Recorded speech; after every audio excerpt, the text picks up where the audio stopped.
Bonjour à tous et bienvenue si vous nous rejoignez sur France 24. Bienvenue dans le journal. Cette bataille pour commencer, qui pourrait, la Russie l'espère, renverser le cours de la guerre. Depuis des mois, l'armée russe s'acharne sur la région de Bakhmout.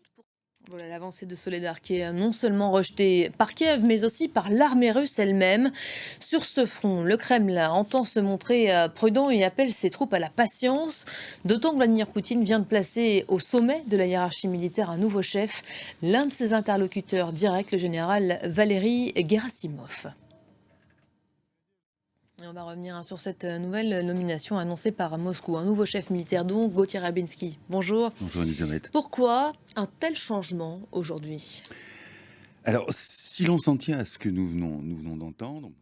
Merci beaucoup Gauthier pour le décryptage sur cette question. Alors après la guerre, il faudra reconstruire, répondre aussi aux nombreux besoins humanitaires de la population. Tout l'enjeu aujourd'hui en Éthiopie. Plus de 2 mois après l'accord ayant mis fin au conflit dans le Tigré, les diplomaties françaises et allemandes sont sur place. Après 2 ans d'une guerre fratricide ayant déplacé plus de 2 millions d'Éthiopiens, l'objectif de Paris et Berlin est de soutenir le processus de paix. C'est ce qu'a tweeté aujourd'hui Catherine Colonna.